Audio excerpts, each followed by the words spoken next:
몸을 따뜻하게 하기 너무 힘듭니다. 나는 몸이 차가운 사람이라. 그런데 갑자기 여름이 와버리면 몸에서 육수를 뿜어냅니다. 왜냐면 계절이 오니까 너무 더워지기가 쉬운 거죠. 이해되세요? 관계 회복도 동일합니다. 그런데 이번 시즌도 무언가 하나님이 주시려는 게 있습니다. 성령의 기름 부으심과 굉장히 밀접한 관련이 있다고 생각돼요. 아직 저도 다 정리는 안 됐지만 성령의 기름 부으심과 굉장히 밀접한 관련이 있는 시즌으로 우리가 갈 겁니다. 또 하나, 주님과의 우정 관계와 굉장히 밀접한 관련이 있을 겁니다. 또 하나는 시크릿 플레이스라고 해서 주님과의, 영어가 나왔네요. 주님의 은밀한 처소, 주님과 나와의 1대1 관계 안에서 깊이 들어가는 시간이 이 시즌에 있을 겁니다. 이걸 통해 열매 맺게 하길 원하시는 것은 여러분들이 성령님과 개인적인 우정 관계를 통해 사역하는 법을 배우게 될 거라는 겁니다. 아무튼 이와 같은 것들이 훈련됨으로 인하여서 이 시즌이 지날 때 여러분들이 성령님과의 개인적인 관계 안에서 사역하는 법을 배우셔야 됩니다. 이거는 강의 안으로 가르칠 수 있는 게 아닙니다. 이거는 책으로 배울 수 있는 게 아닙니다. 이거는 그냥 성경을 많이 읽음으로 배울 수 있는 것이 아닙니다. 이거는 체험적으로 주님과의 우정 관계를 통해서 배워갈 수 있는 겁니다. 그래서 이 시간이 굉장히 중요합니다. 여러분, 지금 시즌은 밀어주시는 기간이에요. 그러니까 내가 이전에 임재를 인식하는 게 난 아무것도 안 느껴졌다 하더라도 지금 밀어주시는 기간입니다. 쭉 들어가시면 깊이 있는 임재의 체험들이 있을 겁니다. 그래서 여러분, 이 시즌을 선용하십시오. 영적인 계절이 올 때마다 그 계절에 주신 것들을 매듭지어 가십시오. 그럼 여러분들은 분명히 성숙 가운데 있게 될 것입니다. 아멘. 오늘 말씀을 같이 나눠보도록 하겠습니다. 자, 본문 말씀 요한복음 14장 6절에서 12절 말씀 같이 보겠습니다. 요한복음 14장 6절에서 12절. 제가 카카오톡 창에 우선은 강의안을 다 띄워드리긴 했어요. 요한복음 14장 6절에서 12절 말씀.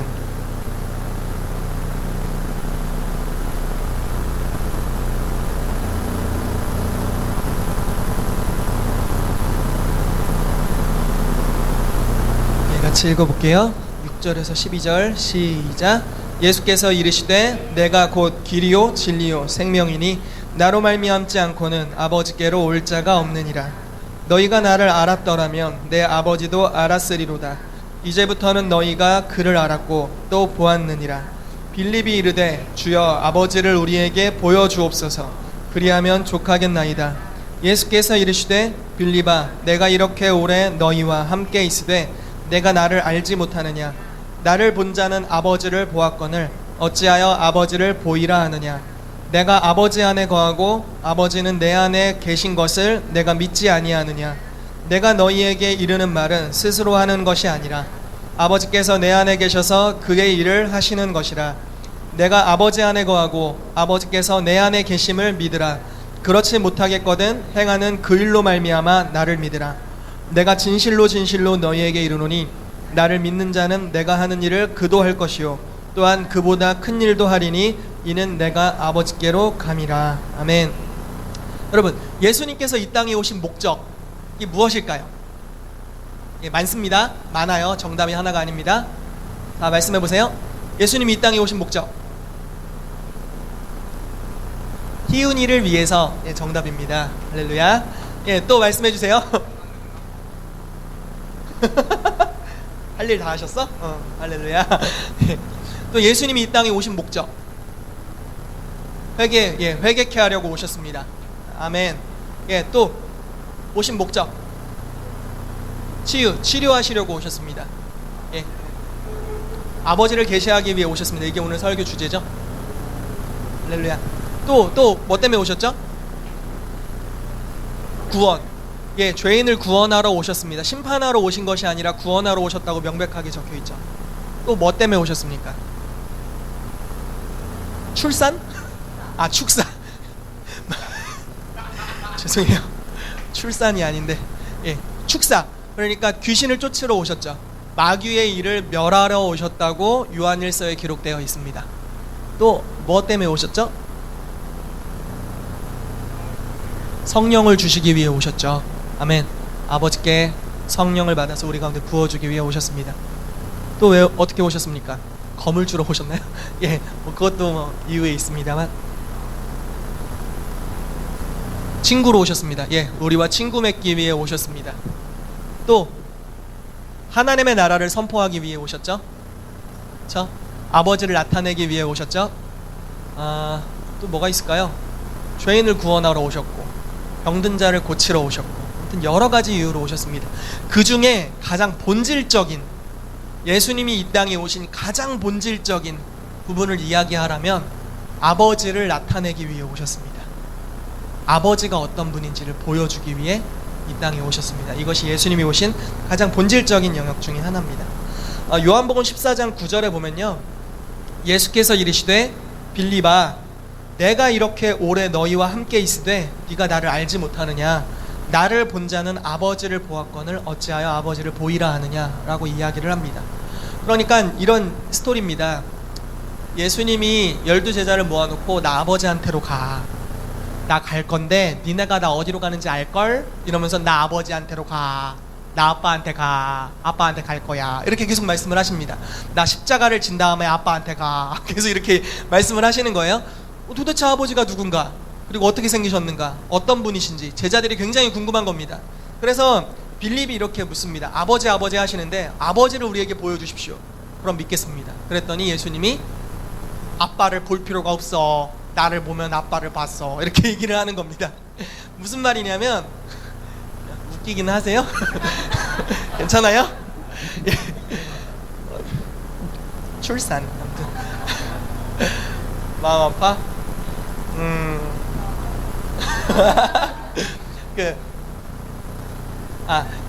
뭘 얘기하려고 까먹었어. 예수님은 아버지를 나타내러 오신 거예요.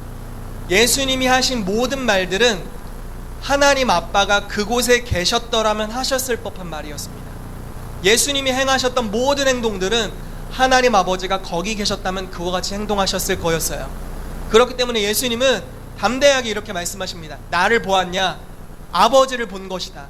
내가 아버지를 나타내러 왔다. 사람이 나로 말미암지 않고는 아버지께로 갈 수 없다. 나를 거치지 않고서, 내가 이 땅에서 행한 일을 알지 않고서는 아버지를 알 수가 없다라는 겁니다. 예수님은 아버지를 드러내러 오신 거죠. 그러면 여러분, 히브리서 1장 1절에서 3절을 보면요, 강의 안에 있다고 생각하고 그냥 빨리빨리 갈게요.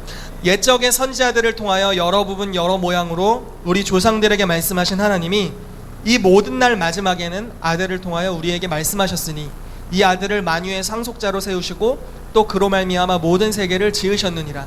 이는 하나님의 영광의 광채시요 그 본체의 형상이시라. 그의 능력의 말씀으로 만물을 붙드시며 죄를 정결하게 하는 일을 하시고 높은 곳에 계신 지극히 크신 이의 우편에 앉으셨느니라. 구약 시대를 보면 하나님이 자기를 어떻게 나타내셨죠? 생각을 해보세요. 이것도 답이 하나가 아닙니다. 리더로 나타내셨습니다. 예, 모세 같은 리더를 통해 자기를 나타내 주셨죠. 또 하나님이 어떻게 나타내 주셨어요? 뭐 누구 이름에도 있어요. 지금 여호와 이레 뭐 이렇게 나타내셨죠. 예, 준비하시는, 자기 백성을 위해 준비하시는 하나님으로 나타나셨습니다. 또 말씀해 보세요.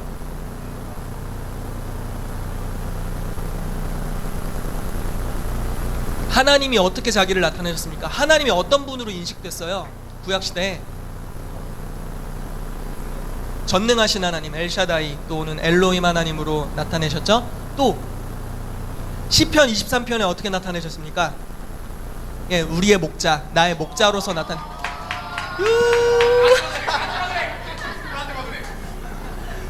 예, 또 가봅시다. 또 하나님을 어떻게 나타내셨죠?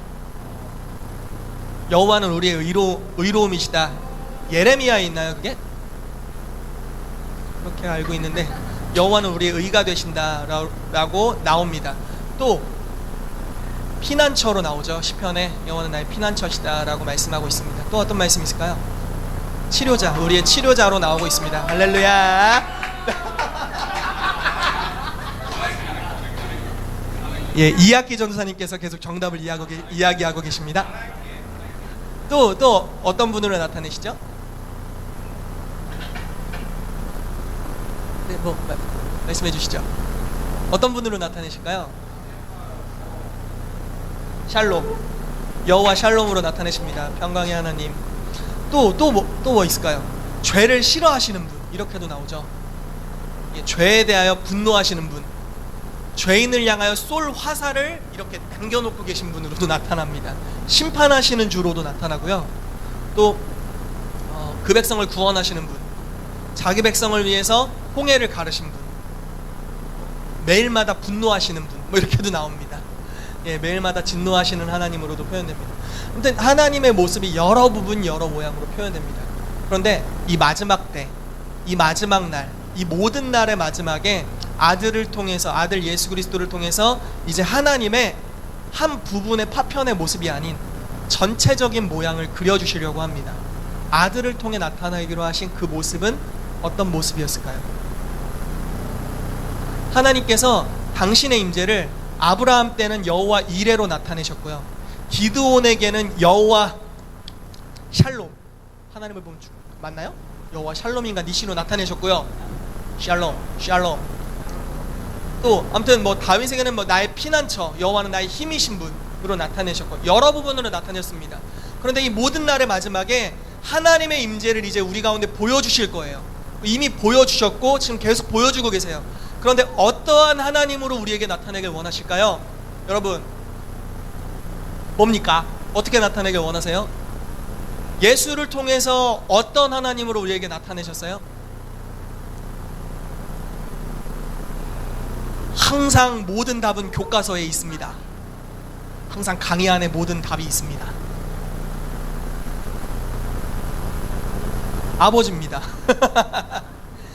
아버지로 나타내길 기뻐하셨습니다. 예수님께서 하나님을 마지막 때에는 아버지로 계시하십니다.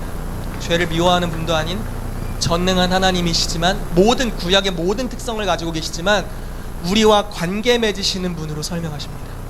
그것도 아빠로 설명하고 있어요. 아빠는 어떤 존재일까요? 보호하고 품어주고 책임지는 존재죠. 사랑하는 존재입니다. 사랑을 흘려보내주는, 우리가 무언가를 갚아야 될 뿐이 아니라 무언가를 값없이 부어주시는 분이시죠. 아버지로서 그분의 임재를 나타내신다라는 겁니다.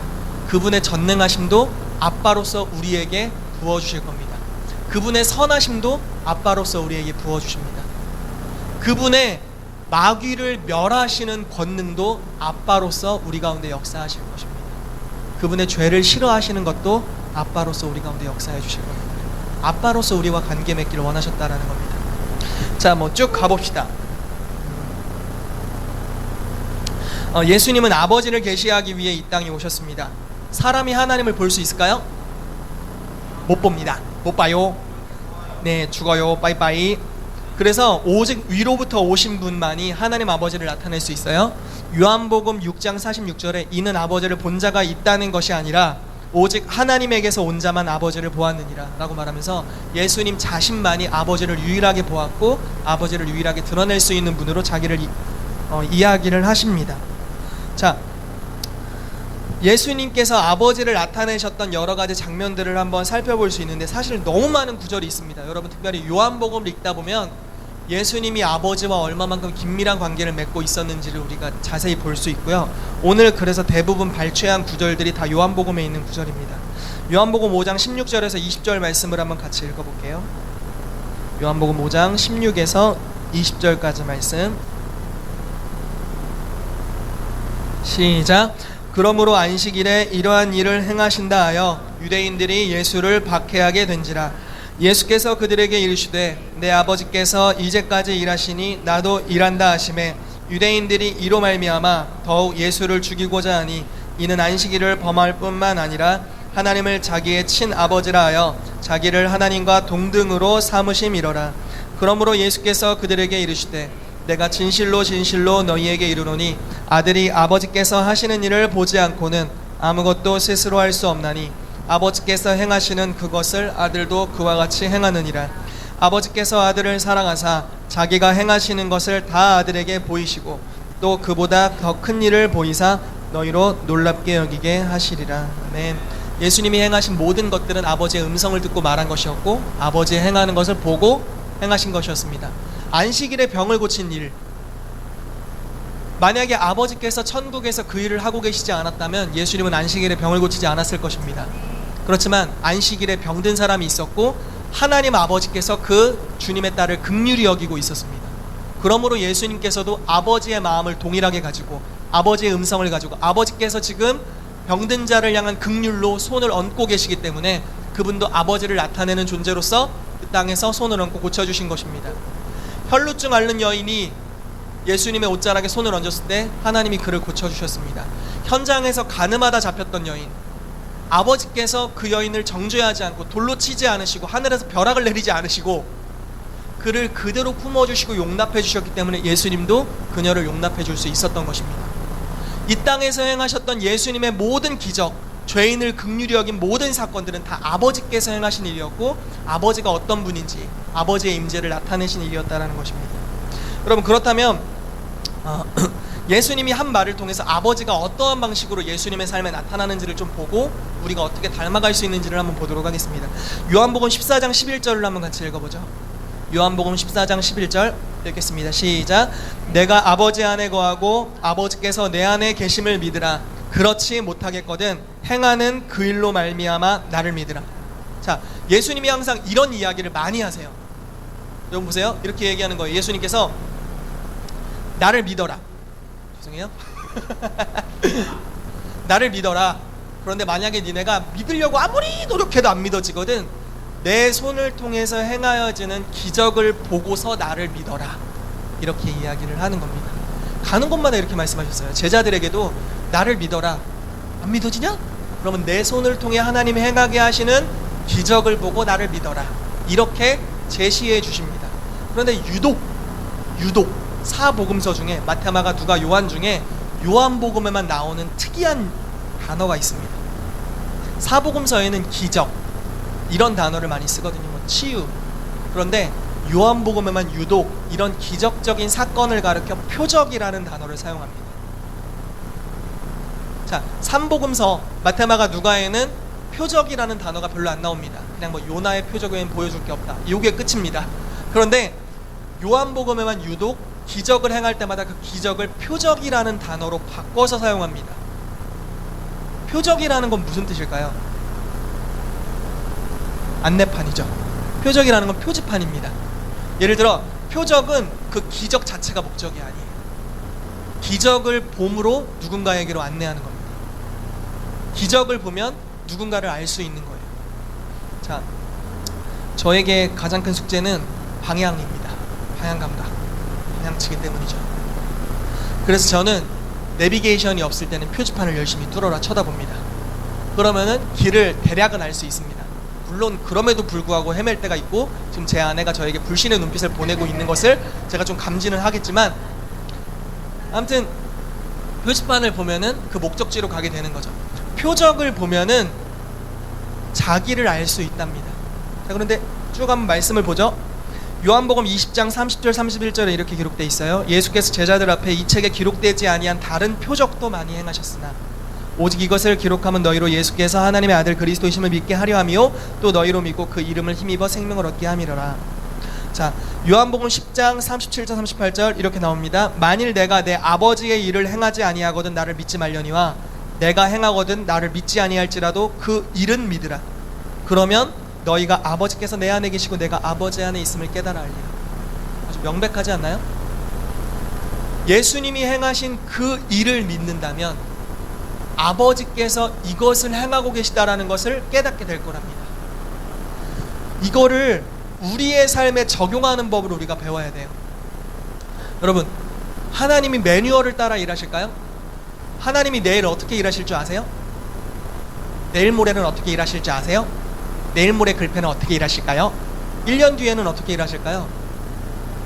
제자들은 알았을까요? 예수님은 아셨을까요? 다시 한번. 제자들은 알았을까요? 몰랐겠죠. 예수님은 알았을까요? 어땠을까요? 예수님이 아셨을까요? 몰랐을까요? 제 견해는 이렇습니다. 예수님은 완전한 하나님이시자 완전한 사람이셨습니다. 그러므로 당연히 알 수 있는 권한이 있으시죠. 그런데 빌립보서 2장에 보면 그분의 신성을 내려놓고 육체를 입고 오셨습니다. 그래서 철저히 사람됨으로 머무셨어요. 이해되세요?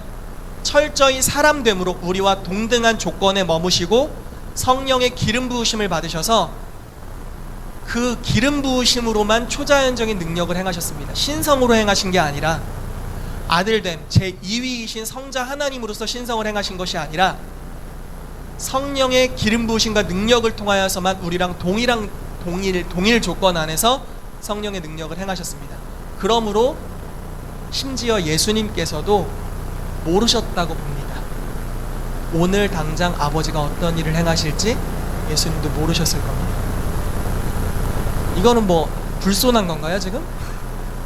여러분 뭐 굳이 핑계를 하나 더 대자면 마지막 때에 대해서 말씀하시는 구절이 성경에 많이 있죠. 마태복음 24장의 대표적인 구절인데 그 구절을 예수님 말씀하시면서 이 날은 아버지만이 아신다. 천사도 모르고 인자도 모른다 라고 말합니다. 하나님이시라면 예수님이 아셔야 됩니다. 그런데 모르신다고 단호하게 말씀하시죠. 나도 몰라? 아빠만 알아? 이렇게 말씀하십니다. 왜 그러시냐?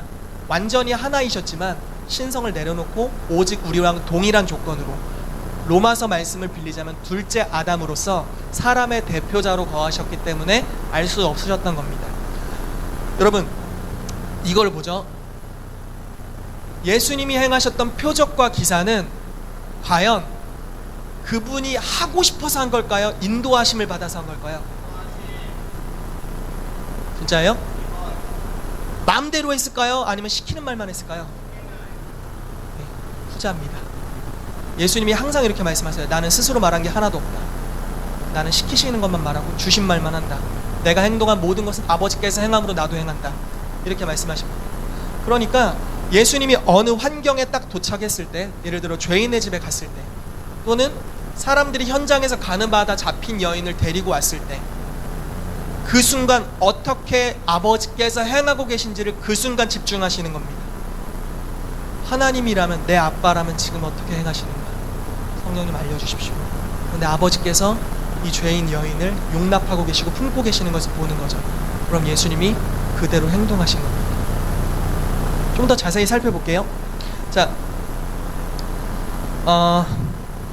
본문 말씀으로 좀 돌아가 봐서요. 요한복음 14장 12절 말씀을 한번 같이 읽어보겠습니다. 제가 금방 말씀드린 요 주제가 굉장히 지금 중요한 주제입니다. 이번 시즌에 대해서. 자, 요한복음 14장 12절 말씀을 한번 같이 큰 목소리로 읽어볼게요. 시작. 내가 진실로 진실로 너희에게 이르노니 나를 믿는 자는 내가 하는 일을 그도 할 것이요 또한 그보다 큰 일도 하리니 이는 내가 아버지께로 감이라. 아멘. 여러분, 예수님을 믿는 자는 예수님이 행하신 일을 그 사람이 할 거래요. 예수님이 뭘 하셨죠? 아버지를 나타내셨죠. 표적과 기사를 통해서 아버지가 지금 무슨 일을 하고 계신지를 나타냈습니다. 그렇다면 믿는 자는 어떤 일을 할 수 있다고요? 헬로? 표적과 기사를 통해서 아버지를 나타낼 수 있습니다. 아멘이십니까? 이 부분에 동의가 있어야 여러분들이 성령으로 사역할 수 있는 사람들이 될 수 있습니다. 아주 중요한 부분입니다. 요한복음 14장 12절 똑같은 구절인데요. 나를 믿는 자는 내가 하는 일을 그도 할 것이요 이보다 더 큰 일도 할 건데 왜냐하면 내가 아버지께로 감이라. 이렇게 말씀하세요. 아버지께로 가면 왜 우리가 더 큰 일을 할 수 있어요? 아버지께로 가면 주의 성령을 우리 가운데 부어주시기 때문입니다. 와우, 외국 스타일. 와우, right, 할렐루야, praise the Lord, right, 와우. 좋아요 오늘. 자, 정리를 한번 해봅시다. 당황했어, 영어 들어서.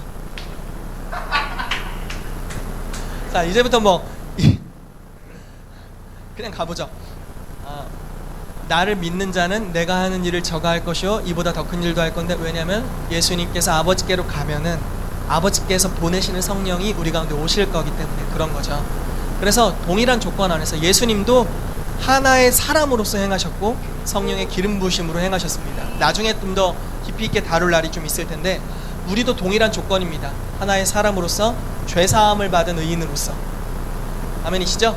예수 그리스도의 의로 값없이 은혜로 말미암아 값없이 의롭다함을 받은 자로서 성령의 기름 부으심을 동일하게 받고 예수님이 행하셨던 일을 동일하게 할 수 있는데 그것이 궁극적으로 무엇을 표현하는 것이냐? 아버지께서 어떤 분이신지를 보여주는 것입니다. 여러분, 병든 자를 치료하는 것은 장품을 쏘는 수준이 아닙니다. 예! 하면 막 우와! 날아가서 오 병이 치유됐어요. 그럼 내가 장품 쐈어. 뭐 이런 거를 자랑하려고 초자연적인 사역을 하는 것이 아닙니다. 그 치유 사역은 아버지를 나타내 주는 겁니다. 여러분, 귀신을 쫓는 것 나와 영 나와 해가지고 막 드러내가지고, 이해되세요? 이렇게 사역하는 거 본 적 있어요? 나와 그 영 나와 해가지고 막 이렇게, 그럼 막 목소리 막 달라져가지고 이렇게 해가지고 막 혓바닥 막 여기까지 늘어나고 이런 거 보신 적 있어요? 축사 사역은 그냥 내 말이 권세 있는 걸 드러내 주려고 하는 것이 아닙니다. 마귀의 일을 멸하기 위한, 또 죄와 어둠의 영 가운데 사로잡혀 있는 자기의 자녀를 긍휼히 여기시는 하나님을 보여주는 것입니다. 아멘이시죠? 초자연적인 사역은 항상 아버지를 드러냅니다. 아멘. 그래서 여러분, 우리가 성령의 사역들이 이제 앞으로 배워가는 시간들을 가질 건데요, 이 두 가지 차이를 좀 잘 알아야 돼요. 하나는 다르다고 해야 되는데 은사 사역, 또 하나는 기름 부으심 사역. 이 두 개가 다릅니다. 네, 이건 틀린 것이 아니라 달라요. 자, 은사 사역을 어떻게 설명할 수 있냐면, 은사라는 것은 장착된 무기, 주어진 선물입니다. 은사와 부르심에는 후회하심이 없습니다. 여러분, 방언 받고 얼마 안 돼서 죄를 크게 진 다음에 방언 다시 해보셨습니까? 혹시 확인차 해보셨어요? 혹시 주님이 나한테 가져가시지 않으셨나? 내 죄 때문에 주님이 깜짝 놀래가지고 방언을 취소해가지고 가져가시지 않으셨는가? 확인해 보신 적 있으세요? 근데 되죠? 왜냐면 부르심과 은사에 후회하심이 없기 때문에 그렇습니다. 은사라는 건 장착된 무기입니다. 항상 주어져 있습니다. 그래서 예언에, 만약에 내가 예언의 은사를 가지고 있다, 죄를 현재 진행형으로 짓고 있는데도 예언할 수 있습니다. 치유의 은사가 있다, 그러면 죄를 현재 진행형으로 짓고 있어도 치유의 은사가 있습니다. 사울이 범죄함으로 이미 버려졌지만 왕의 기능을 계속 하고 있었던 것과 동일합니다. 이해되시겠죠? 그렇기 때문에 은사사역은 장착된 무기입니다. 이것은 하나님의 선물이에요. 좋은 겁니다. 그래서 여러분, 은사를 사용함으로, 효과적으로 사용함으로 하나님의 나라를 확장해 갈 수 있습니다. 은사를 사용하십시오. 아주 좋은 겁니다. 그렇지만 아버지를 드러내는 사역은 은사사역 이상입니다. 그거보다 더 깊이 있는 것이에요. 그거보다 좀 더 차원이 높은 것입니다. 그냥 주어진 무기를 쓰는 것 이상의 것이에요. 이거는 기름 부으심 사역입니다. 여기에는 주님과의 우정관계가 필요합니다. 주님과 나와 소통되는 것이 필요해요. 하나님이 지금 하길 원하시는 그것이 무엇인지에 예민하게 반응하는 겁니다. 내가 가지고 있는 무기에 국한된 것이 아니라 하나님이 지금 이 현장 가운데 어떻게 자신을 드러내길 원하시는지에 국한된 것입니다. 그러므로 항상 하나님 중심적으로 주님께 귀 기울여야만 기름 부으심 안에서 사역할 수 있게 됩니다. 여러분, 이 시즌에 이것들을 경험하게 되실 겁니다. 여러분, 기름 부으심 사역의 고수들이 되시기를 축복합니다. 하나님과의 은밀한 처소에 있으면서 주님의 임재를 맛보고 주님과의 깊은 우정으로 말미암아서 하나님이 아라고 하면 아라고 알아듣고 어라고 하면 어라고 알아듣는 그런 그 예민함, 그래서 주님과의 친밀함 가운데서 주님이 탁 사인만 줘도 바로 반응할 줄 아는 하나님 아버지가 어떠한 분이신지를 이 땅에 드러내주는 그러한 통로가 되시기를 축복합니다. 여러분, 사도행전 11장에 보면 고넬료라는 인물이 나오고요, 베드로라는 인물이 나옵니다.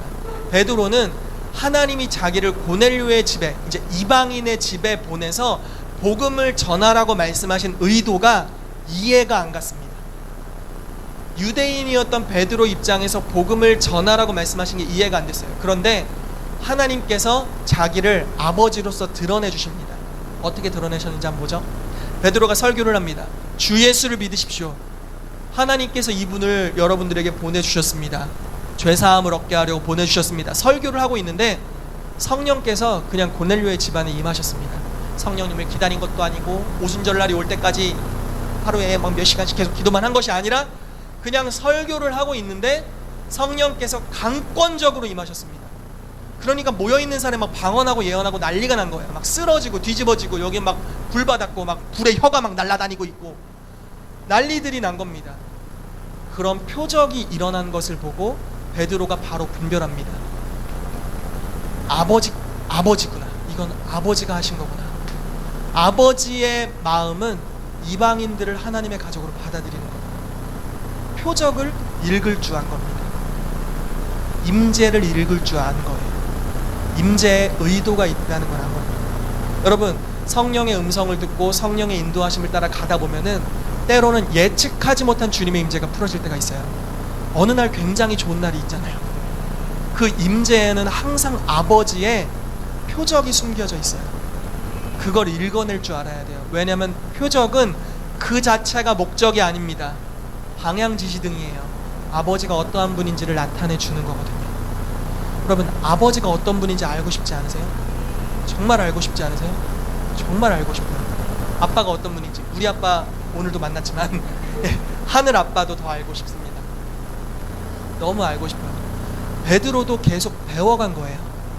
이미 자기의 그림자만 다도 치유됐어요. 내 그림자, 너 치유됐다? 이렇게 하고 갔어요. 이미 죽은 자도 살린 경력이 있는 사람입니다. 그런데 주님의 임재를 통해 항상 배우고자 합니다. 배워가는 거죠. 너무 흥분해서 진도를 빨리 나가버렸어요. 네.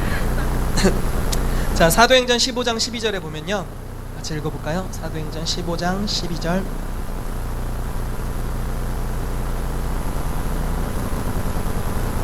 자, 읽어보겠습니다. 시작. 온 무리가 가만히 있어 바나바와 바울이 하나님께서 자기들로 말미암아 이방인 중에서 행하신 표적과 기사에 관하여 말하는 것을 듣더니. 아멘. 이게 예루살렘 공의의 장면이거든요. 이방인들이 과연 하나님의 가족으로 받아들여졌는가 라는 회의를 하는 장소입니다. 그런데 바울과 바나바가 유독 표적과 기사에 대해 이야기하고 있어요. 왜냐하면 표적과 기사는 아버지의 뜻을 드러내줍니다. 아버지를 드러내줘요. 아버지가 어떻게 행하고 계신지를 보여줍니다. 이거는 여러분, 표적과 기사는 사람이 제어할 수 있는 게 아니에요. 아버지께서 강권해서 역사하시는 겁니다. 여러분들도 그런 체험들이 있으세요? 여러분들도 삶에서 그런 체험들이 있으시죠? 모르겠어요? 여러분, 그렇다면 이 시즌에 경험하게 되시기를 정말 축복하고요. 이전에 많은 표적들을 저와 여러분들이 경험했었다면 거기서 멈추지 않고 아버지를 더 배워가는 대로 나아가게 되시기를 축복합니다. 여러분, 제가 신기했던 게 1994년도에 일어났던 캐나다 토론토에서 일어났었던 부흥이 있어요. 그걸 가리켜 토론토 블레싱이라고 하거든요. 그 부흥의 특징은 특별히 하나님의 임재를 느끼는 것과 감정적인 변화들이 많이 있었던, 그리고 성령의 나타나심이 좀 격하게 반응되었던 부흥이었습니다. 그 자체로 믿는 사람의 숫자가 더 많아진 것은 아니었지만 많은 사람들이, 리뉴얼이라고 하더라고요. 많은 사람들이 새롭게 하심을 입었습니다. 새롭게 되었어요. 완전히 삶이. 그 부흥을 통해서 일어난 사역자들이 체한 목사님, 빌 존슨 목사님, 하이디 베이커 목사님, 이런 분들이 이제 다 그 부흥 출신입니다. 근래에 뜨는 조니 앤 노우, 7산에 관해 말씀하신 조니 앤 노우도 그때 출신이고요. 지금 패션 성경 번역하고 계신 분 누구죠? 브라이언 시몬스 좀네 죄송합니다. 브라이언 시몬스 목사님도 그 부흥의 출신입니다. 거의 대부분의 오늘날의 탁월한 사도적인 리더들이 거의 다 그 부흥의 출신입니다. 그러니까 하나님에 대해 새롭게 알게 됐어요. 그런데 그 부흥, 강력한 부흥의 주제가 뭔지 아세요? 핵심 키워드? 그 부흥에서 꼽을 수 있는 단어? 장풍. 아니, 이런 거 아니라는 거죠. 지금 친밀함 굉장히 비슷해요. 예배도 굉장히 변화가 있었습니다. 돌파. 근데 그게 다 아니에요. 다 일어났는데 그게 아니에요. 축사 엄청 일어났죠. 그런데 그게 아니에요. 목양 많이 일어났지만 그것도 아닙니다. 아버지 사랑입니다. 잘 맞추는데? 잘 맞춰. 아버지 사랑이라는 단어로 그 부흥을 정의 내렸어요. 이 부흥은 아버지 사랑을 나타내 주신 거다. 놀랍지 않나요? 표적과 기사를 통해서 아버지 사랑을 드러내길 원했다는 것을 지도자들이 깨달은 거죠. 여러분, 오늘날에 하나님께서 성령의 놀라운 부어주심을 주실 겁니다. 아버지를 더 드러내 주실 거예요. 아버지의 여러 부분, 여러 모양들을 이제 우리를 통해 나타내 주실 겁니다. 하나님과 동역하며 살아간다는 것은 아직 쓰여지지 않은 역사를 쓰는 겁니다. 여러분, 내가 또 영어 하려니까 되게 부끄러운데 역사라는 단어가 영어로 히스토리예요. 히스토리. 그분의 이야기입니다. 주님에 대한 이야기예요. 여러분, 역사가 남사시려 죽겠네. 여러분, 역사가 진행된 네, 스스로 남사시려서 그래요. 제가 굉장히 부끄러움이 많거든요. 주님께서 자기 스스로의 역사를 이제 교회를 통해서 써나가고 계십니다. 자기가 어떠한 존재로 이 땅에서 기록되어야 할지를 주님께서 계획하고 계시죠. 그리고 그 계획을 실행하는 것, 스스로 쓰는 하나님의 손이 이제는 여러분들을 통해서 하나님의 성령의 기름 부으심으로 인도함 받아서 아버지가 어떤 분이신지 드러내는 표적과 기사를 통해서 이제 그 역사를 써나가실 것입니다. 마지막 때 또 우리가 사는 시대에 아버지가 자기를 어떻게 정의 내리고 써내려가길 원하시는지가 저와 여러분들의 손에 달려있다는 겁니다. 성경을 많이 읽는다고 되는 것이 아닙니다. 많이 읽으면 물론 좋습니다. 많이 읽으십시오. 기도만 많이 한다고 되는 것이 아닙니다. 주문을 많이 외운다고 되는 것이 아닙니다. 관계입니다. 우정이 필요합니다. 주님과의 친밀함이 필요한 거죠. 방언을 이렇게 만약에 아무 감정이 없이 주님과 관계 맺음의 느낌이 없이 방언만 많이 한다고 봅시다. 어떤 일이 벌어지는 줄 아세요? 어떤 일이 벌어질까요? 그냥 영만 세져요. 헬스만 막 하니까 근육만 막 이만해져가지고 영만 되게 세져. 한마디 하면 막 벽도 무너지고 하는데 주님이랑 관계없이 막 벽 무너지고 그래요. 정말 그렇습니다. 그냥 힘만 세져요. 힘만 센 용사가 되는 거예요. 그런데 여러분, 기도, 예배 모두가 다 관계 맺기 위해 하십시오. 관계를 위해 하십시오. 주님과의 우정을 만들어 가십시오. 그럼 그 우정 가운데 주님이 알려주시는 자기를 드러내는 임재의 그 흐름들을 알게 될 겁니다. 이거는 터득해 가야 돼요. 예를 들어보죠. 주님께서 이제 이 시즌에 여러분들을 주님과 1대1의 장소로 안내하실 겁니다. 그래서 이따 기도하는 시간에 여러분들이 그 시간들을 좀 정하면 좋을 것 같아요. 시간과 공간을 정하면 더 좋겠죠? 주님, 나는 매일마다 어디에서 얼마 동안 주님과 시간을 보내겠습니다. 이런 것들을 정하면 너무 좋을 것 같아요. 이 시즌이 끝날 때까지. 그런데 여러분, 1대1 관계라는 건 진짜 누구와도 방해받지 않는 관계입니다. 예를 들어서 저와 이제 제 아내가 결혼한 지 이제 3년을 향해서 가고 있는데 아직도 신혼입니다. 우리는 아직 행복해요.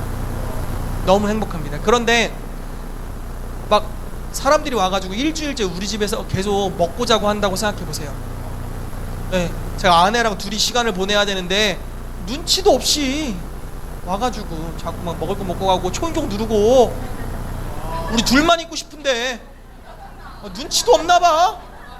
뭐 하는 건지 도대체가. 네. 이해되세요? 여러분, 이렇게 또 결혼한 관계로만 얘기하면 또 그러니까, 아니 요즘 저희 모임 안에서 이렇게 교제하는 지체들이 있어요. 너무 좋습니다. 둘만 있고 싶은데 눈치가 없이 아유 지체는 함께 하는 거요 해가지고 막 같이 하고, 둘이 부산 놀러 가고 싶은데 나도 같이 가요 해가지고 막 껴들고. 그거 아니죠. 이해되시죠? 무슨 말인지. 둘만 있어야 돼요. 둘만 보내는 시간이 필요해요. 여러분, 주님과도 둘만이 보내는 시간이 필요합니다. 연인이 없이 주님과 둘만 보내는 시간이 필요하다 이겁니다. 아무에게도 방해받지 않는 주님과의 둘만의 시간이 필요합니다. 이 시간을 여러분들에게 도전합니다. 여러분, 주님과 언약 맺은 그 시간을 가지십시오. 그 기간이 이 시즌에 아주 중요한 열쇠가 될 것입니다.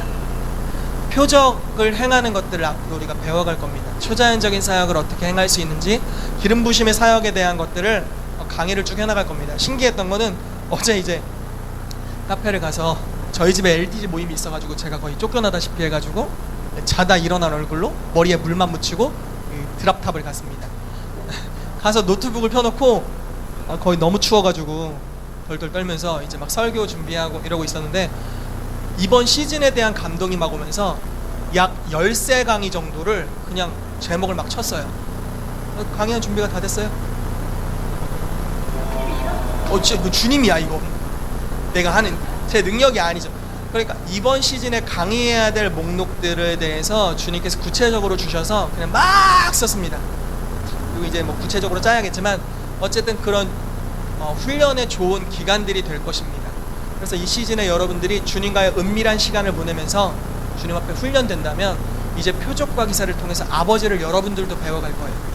베드로가 고넬료의 집에서 성령의 역사를 보면서 아버지의 그 넓은 마음, 이방인들을 품으시는 마음을 배웠던 것 같이 예수님께서 현장에서 가늠하다 잡힌 여인을 긍휼히 여기시는 아버지를 보고 아버지를 배워가셨던 것 같이 여러분들도 이제 여러분들의 삶 가운데 나타내시는 주님의 임재를 보고 아버지가 어떤 분이신지를 알고 배워가게 될 것입니다. 여러분, 하나님을 아는 것은 영생입니다. 아멘이십니까? 요한복음 17장 1절에 하나님과 그의 보내신 자 예수 그리스도를 아는 것이 영생이라고 말합니다. 주님을 친밀히 아는 것, 주님과 관계 맺으면서 알아가는 것, 영생의 비밀입니다. 이것을 알아가게 되는 시즌이 되기를 축복합니다. 같이 기도하겠습니다.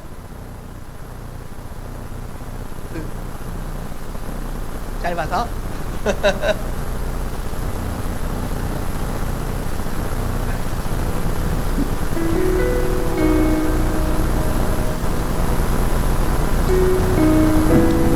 우리가 이 시간 주님의 임재를 기다리기 원합니다.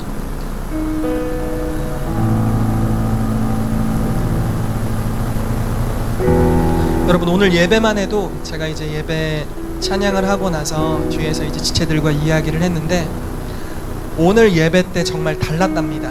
주님이 친밀하게 느껴졌대요.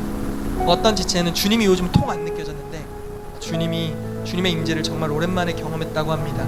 저도 개인적으로 오늘 주님의 참 섬세한 임재를 느끼고 또 주님에 대한 개인적인 갈망함들이 제 안에서 일어나는 것들을 느꼈습니다. 이 임재가 표적입니다. 아버지의 마음을 드러내는 겁니다. 내가 너와 함께 있고 싶다. 내가 너와 깊은 관계 가운데로 나아가길 원한다. 이제 네가 나의 마음을 섬세하게 캐치하고 그 임재 가운데 달려나가길 원한다라고 말씀하시는 주님의 아버지를 드러내는 하나의 표적으로서의 임재입니다. 이 시간도 우리가 성령님의 임재를 구하십시다. 주님 이곳에 오십시오. 자기를 나타내 주십시오. 내 갈망을 풀어놓는 시간이 아니라 주님의 원하심을 우리 가운데 보여주시옵소서. 아버지를 우리 가운데 보여주시옵소서. 예, 성령님 환영합니다. 아버지를 우리 가운데 보여주시옵소서. 우리가 주님께 우리의 갈망을 이 시간 올려드리는 시간 되기를 원합니다. 주님께 간구합시다. 아버지를 알려주십시오. 아버지를 배워가게 해주십시오. 주님의 임재를 읽고 주님의 표적을 읽는 법들을 배워가게 해주십시오. 그래서 궁극적으로 요한복음 17장 1절에 말하고 있는 살아계신 하나님을, 살아계신 아버지를 알아가는 그 친밀함의 여정 가운데로 우리를 이끌어 주시옵소서라고, 우리 아버지를 더 알게 하여 달라고 주님께 우리 요청하면서 우리 주님을 사모함으로 기도하며 나아가겠습니다. 같이 기도하겠습니다.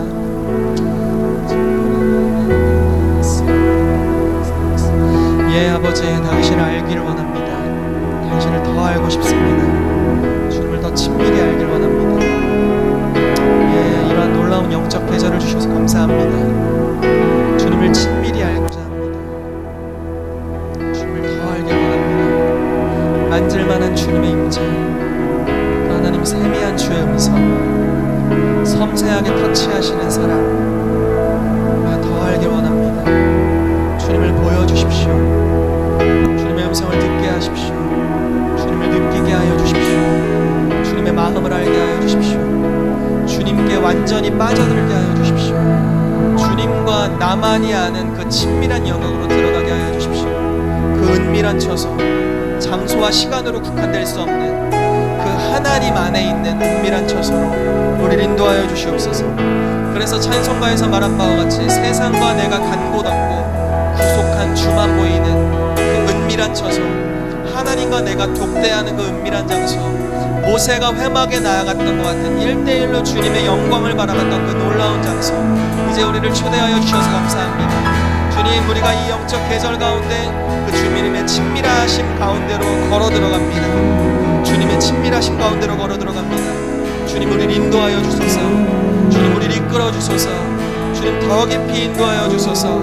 예, 주님, 이곳에 이미 당신의 임재가 있음으로 인하여 감사드립니다. 이곳에 이미 우리를 사랑하시고 우리를 품어주시고 우리를 깊은 강가로 인도하시는 하나님의 그 사랑스러운 손길로 말미암아 감사드립니다. 주님 우리를 더 이끌어 주십시오. 주님 우리를 더 이끌어 주십시오.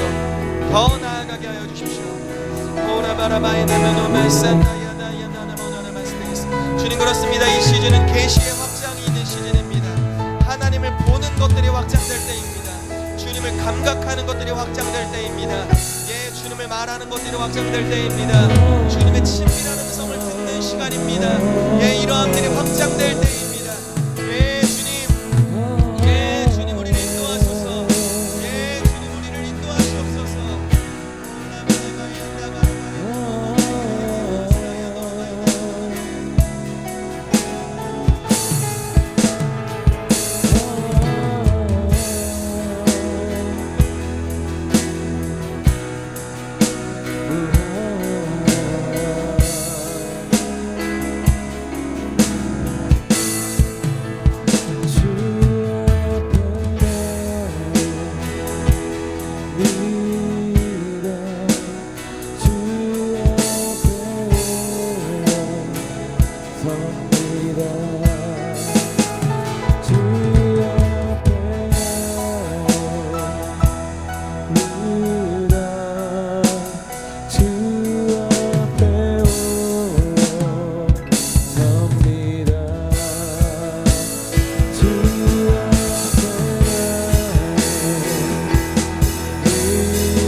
가운데 계속적으로 나아갑시다. 우리 예언적으로 주님을 노래하며 또 찬양하며 우리 주님 앞에 기도하면서 주님 당신을 더 원합니다.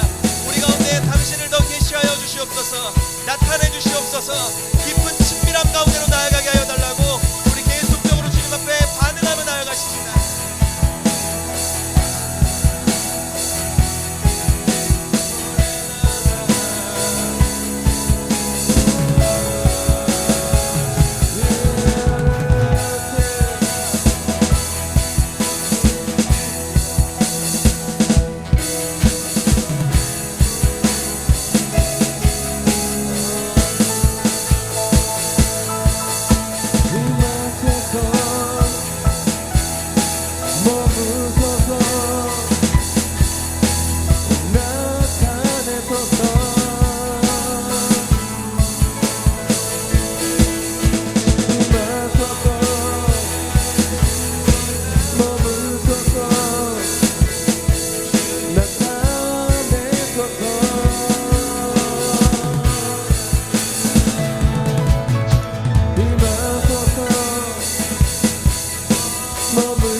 우리 주님 앞에 이 시간을 약속드리기를 원합니다.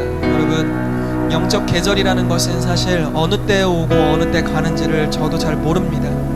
그냥 어느 날 불쑥 찾아옵니다. 오순절 날에 성령이 임하실지를 아무도 몰랐던 것 같이 그냥 어느 날 하나님의 계절이 오고 그분을 나타내는 주님의 임재가 풀어져 갑니다. 그리고 우리가 그 기간에 깨어서 주 앞에 반응하게 될 때 우리가 몇십 년에 걸쳐서 이룰 수 있었던 또는 그렇게 함에도 불구하고 이루지 못했던 것들이 단 몇 시간 안에 단 며칠 만에 해결되는 것들을 보게 됩니다. 이 시즌에 주님이 저와 여러분들을 친밀함으로 또 그 친밀함의 여정으로 하나님과의 개인적인 언약 관계 안으로 인도하고 계시다고 믿습니다. 그래서 이 기간 가운데 여러분 친밀함의 시간, 주님과 여러분만 있는 그 은밀한 시간을 정하십시오. 그 은밀한 장소를 정하십시오. 그래서 한적한 곳에 예수님께서 항상 가셔서 아버지와 독대하시고 시간을 보내셨던 것 같이 여러분들에게도 그런 우정관계를 주님이 주고 계십니다. 주님의 명백한 임재가 있을 것입니다. 우리가 거기로 나아갈 때 주님의 명백한 음성이 있을 것입니다. 여러분들이 이제 하나님의 마음을 아는 자들이 될 것입니다. 왜냐하면 이 시즌에 주님께서 여러분들을 주님의 친구 삼기로 작정하셨기 때문입니다. 이 콜링 가운데 믿음으로 반응하십시오. 그리고 여러분들의 개인적인 삶 가운데 이제 시간과 공간을 정해서 주 앞에 나아가기 시작하십시오. 그럼 이제 그 시간이 그 드려진 바쳐진 시간들이 하나의 우정의 표식이 될 것입니다. 그래서 여러분들이 주님을 더욱 아는 기간으로 나아가게 될 겁니다. 우리가 잠잠히 주님 앞에 기도하면서 주님께 여러분들의 시간을 올려드리십시오. 그래서 어느 날 어떤 장소에서 내가 하나님과 시간을 보낼지에 대해서 시간 여러분 개인적으로 주님과 대화하시고 주님께 언약하시고 주님께 고백하는 시간으로 잠시 기도하며 나아가겠습니다.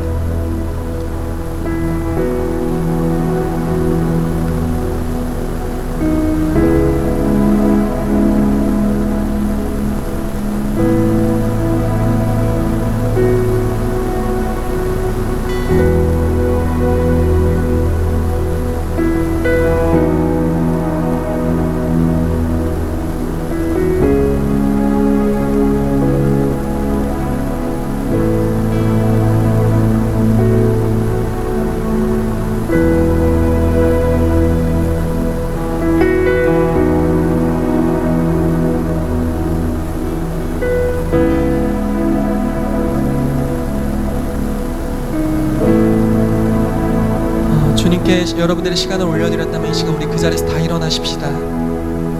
여러분 오늘 여러분들을 위해서 개인적으로 한 분 한 분 기도해드리는 시간을 가지려고 하는데, 손을 얹고 여러분들을 위해 기도해드릴 때 여러분들 가운데 놀라운 계시적인 확장이 있게 될 것이라고 주님 말씀하십니다. 하나님의 음성을 이전보다 훨씬 더 명확하게 듣게 될 것입니다. 하나님의 임재가 의미하는 바가 무엇인지를 더 명확하게 여러분들이 알게 될 것입니다. 주님의 친밀함 속에서 말씀하시는 음성들을 듣게 될 것이고, 이제 아버지를 특별히 여러분들의 마음을 그냥 소원풀이해주는 하나님으로서가 아닌 하나님의 마음을 아는 자들로서의 그러한 친밀함의 은혜들이 이제 여러분들에게 임하기 시작할 것입니다. 그래서 우리 손을 주께 올려드리고요, 잠시 주님의 임재를 환영하면서 기도하는 시간을 각자 가지시고, 제가 여러분들을 위해 기도해드리고 기도 받으신 분들은 자유롭게 기도하시다가 돌아가시면 되겠습니다. 예배팀은 계속 찬양해 주시고 예배해 주시면 계속 예배 드리면서 주님의 임재를 기념하면서 우리가 주 앞에 나아갑시다.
몰려오네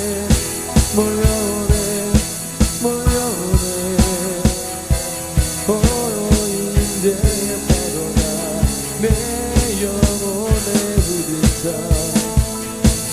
부딪혀 부딪혀 부딪혀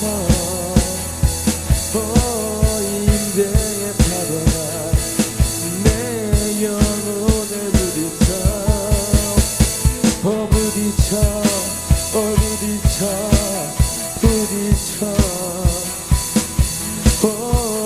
인대의 파도가 내 몸에 부딪히네 부딪히네 부딪히네 부딪히네 주 인대의 파도가 내 몸에 부딪히네 부딪히네 부딪히네 부딪히네 인대의 파도가 내 몸에 부딪히네 부딪히네 부딪히네 부딪히네 주의 인대의 파도가 내 육체에 부딪히네 부딪히네 부딪히네 부딪히네 주 인대의 파도가 내 몸에 부딪히네 부딪히네 부딪히네 부딪히네 주 인대의 파도가 내 몸에 부딪히네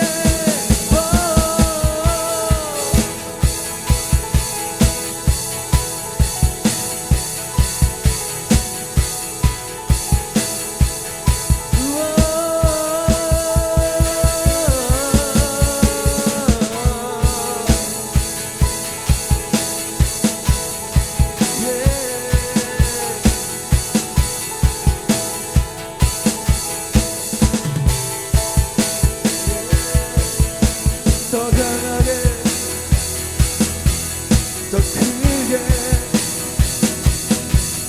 더 높게 더 깊게 더 강하게 더 크게 더 높게 더 깊게 더 강하게 더 크게 더 높게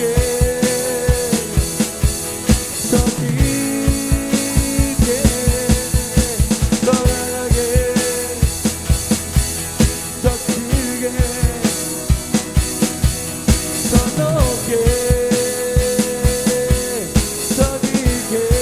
더 높게 더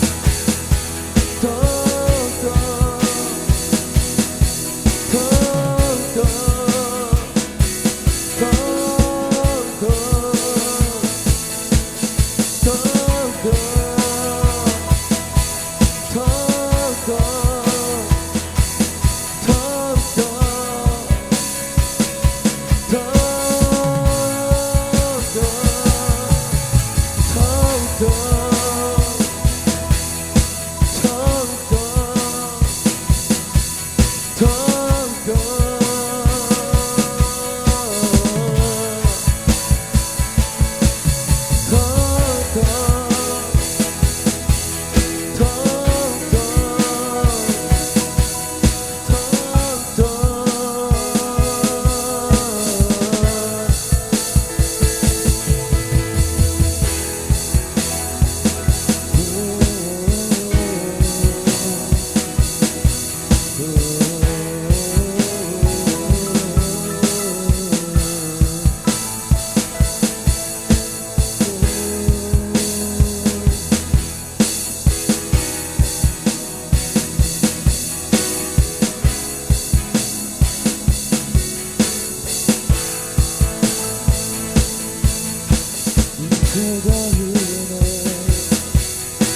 기름이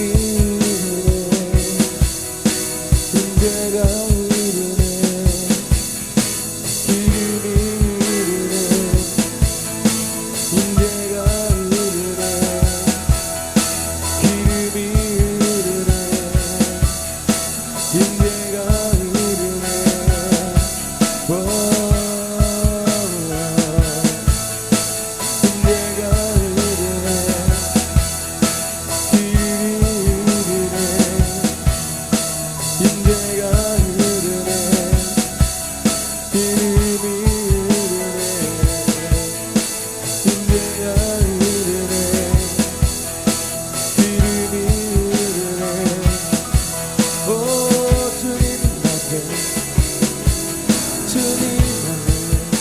나 머물기 원해요.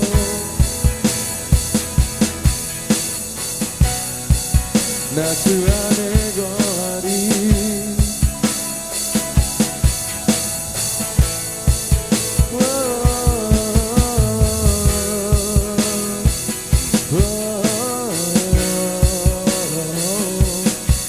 주님을 떠나지 않아요.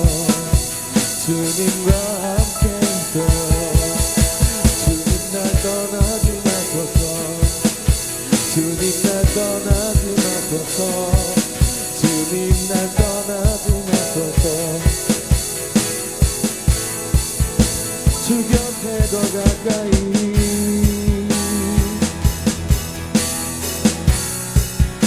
주 곁에 더 가까이.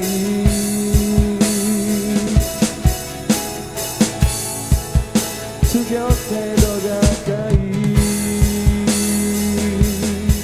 오, 주 곁에 더 가까이. 오, 예수.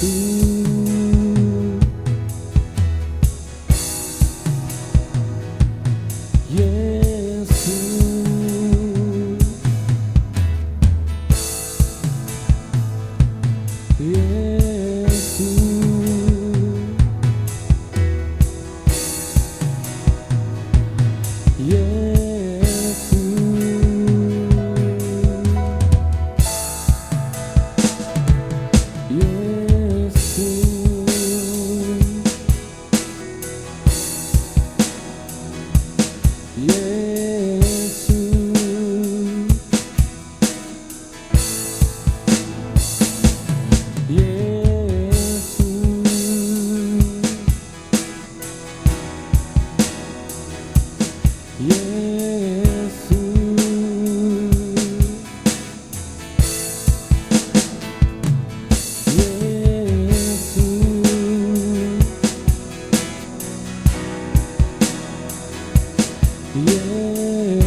마음과 시간 드립니다. 주 영광 나타내소서.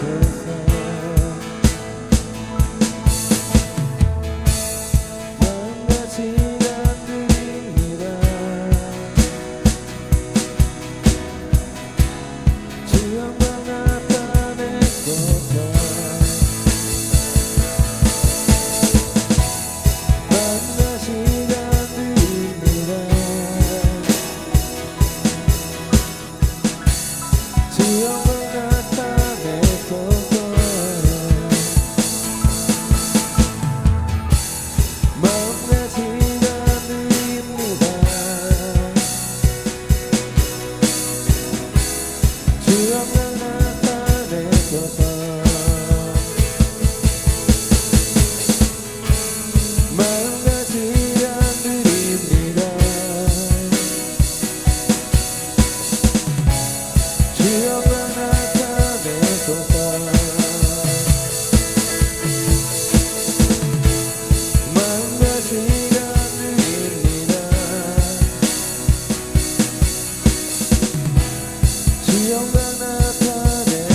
예수.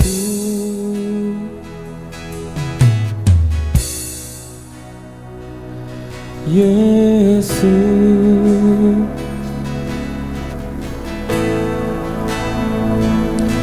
예수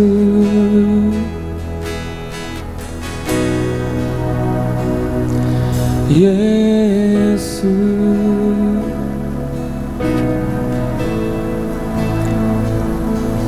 오 주님 이곳이 당신이 거하신 주의 성전 주의 집입니다. 다윗의 장막 주의 영광과 주님이 계신 그곳 주의 집이라. 주님 내가 이곳에 있겠어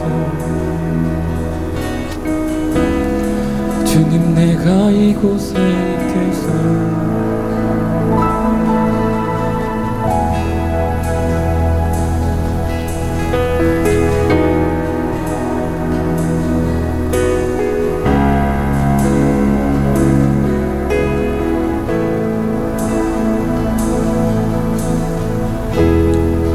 주의 아름다움 만나며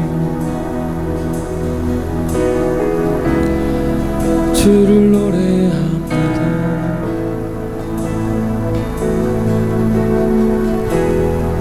주의 집에 거하겠습니다. 주를 노래하며 주를 노래하며 주의 집에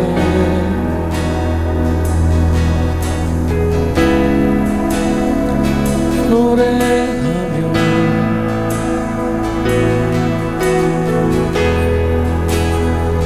주의 집에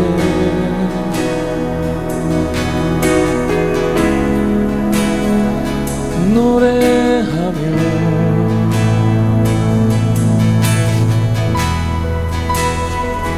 주의 집에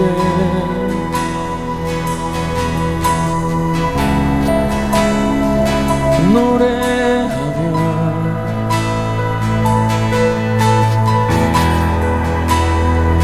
주의 집에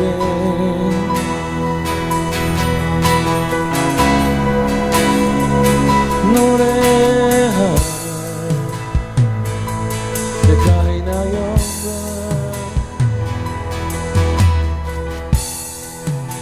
세카이나 영광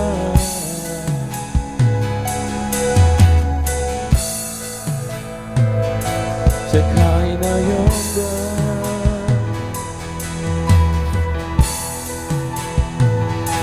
세카이나 영광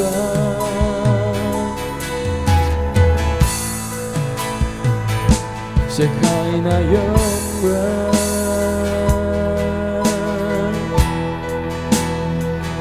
세카이나 영광 세카이나 영광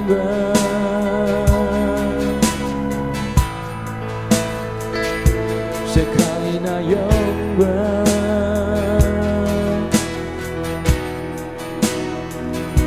세카이나 영광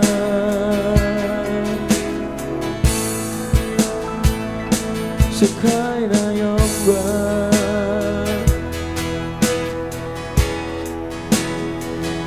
세카이나 영광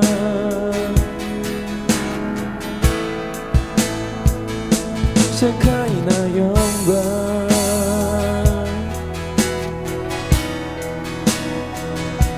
세카이나 영광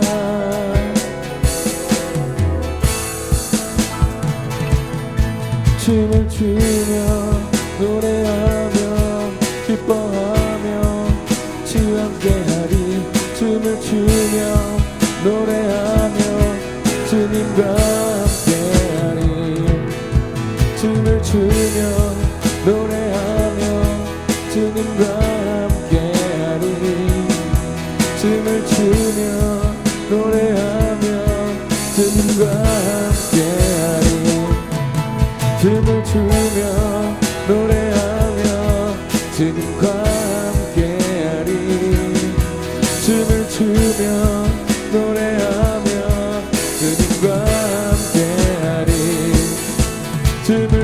추며 노래하며 주님과 함께하리 춤을 추며 노래하며 주님과 함께하리 춤을 추며 노래하며 주님과 함께하리 춤을 추며 노래하며 주님과 함께하리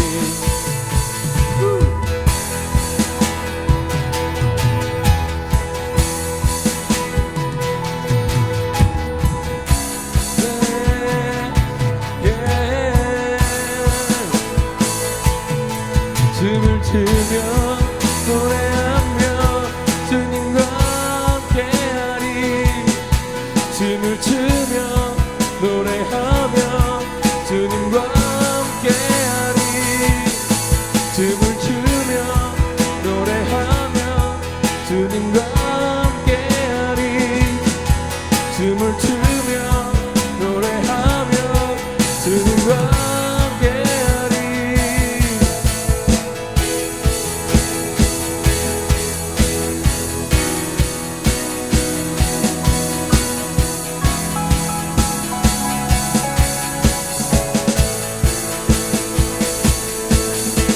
영광이 쌓이네 영광이 쌓이네 영광이 쌓이네 영광이 쌓이네 영광이 쌓이네 영광이 쌓이네 영광이 쌓이네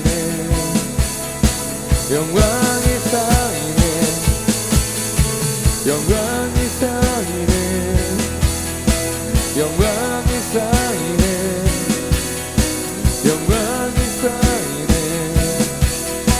영광이 쌓이네 영광